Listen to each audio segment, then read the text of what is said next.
Selamat pagi Bapak Ibu Saudara sekalian. Selamat datang dalam acara Sarapan Sabda bersama saya Pak Saparman. Kaget Bapak Ibu ya. Ya, selamat pagi, semoga sehat dan mari kita bersama-sama merenungkan kebenaran firman Tuhan berhubungan dengan kedatangan Tuhan Yesus di bumi ini. Kami ambil pagi hari ini dari Yesaya ya, kitab Yesaya. Kitab Yesaya pasal yang ke-9. Ya, pasal yang ke-9. Ayat 5 dan 6. Sebetulnya ayat 5 cukup, tapi ayat 5 dan 6. Sebab seorang anak telah lahir untuk kita, seorang putra telah diberikan untuk kita. Lambang pemerintahan ada di atas baunya dan namanya disebutkan orang penasihat ajaib. Allah yang perkasa, Bapa yang kekal, Raja damai. Besar kekuasaannya dan damai secara tidak akan berkesudahan di atas tahta Daud dan di dalam kerajaannya. Karena ia mendasarkan dan mengokohkan dengan keadilan dan kebenaran dari sekarang sampai selama-lamanya.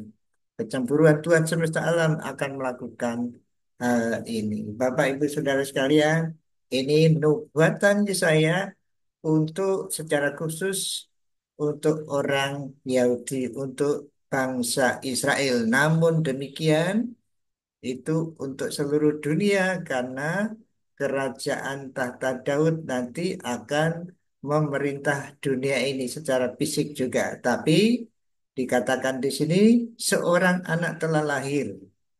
Itu kemudian disambut oleh tulisan Matius bahwa kalau kita membaca buku Matius menunjukkan bahwa Yesus adalah Raja atau Mesias yang telah dijanjikan menurut Perjanjian Lama. Jadi ini uh, nubuatannya, penasihat ajaib namanya.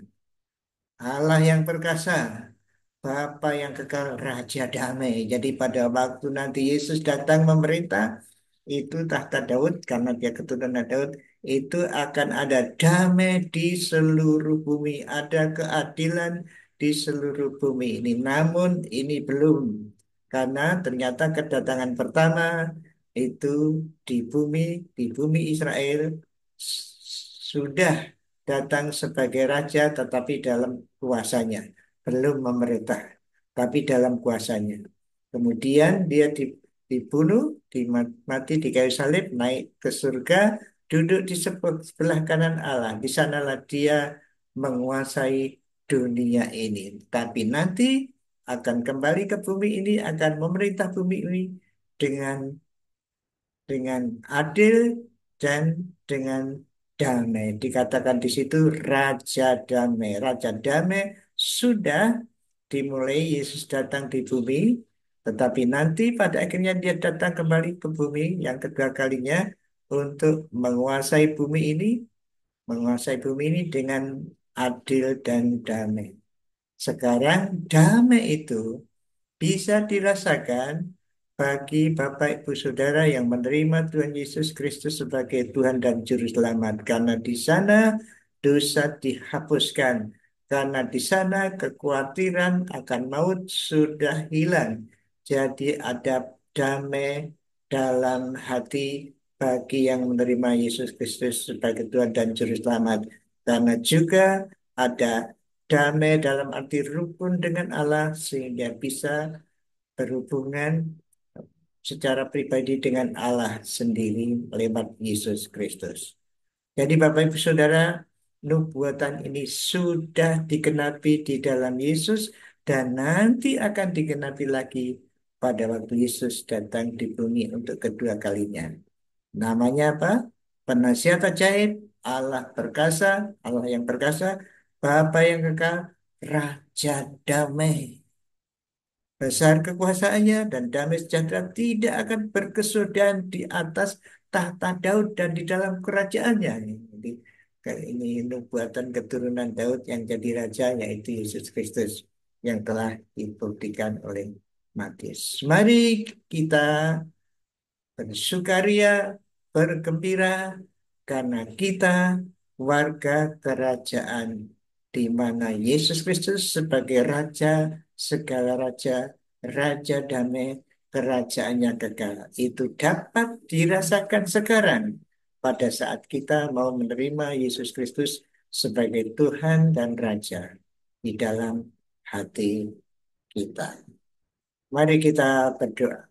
Terima kasih Tuhan, ya Raja Damai Yesus Kristus, yang telah turun ke bumi mati buat kami semua, dan kami yang percaya memiliki rasa damai itu. Terima kasih Tuhan, terima kasih, biarlah damai-Mu, keadilan-Mu, rasa damai, rasa rukun dengan Engkau dapat kami alami hari ini di dalam kehidupan kami sehari-hari. Terima kasih Tuhan. Dalam nama Tuhan Yesus Kristus kami berdoa. Amin. Selamat berkarya Bapak Ibu Saudara, selamat beraktivitas. Dan jangan lupa kita sudah siap-siap merayakan Natal ya. Ya, siap-siap hadiah mungkin siap, tapi siapkan hati untuk mengingat kedatangan Raja kita di bumi ini. Amin.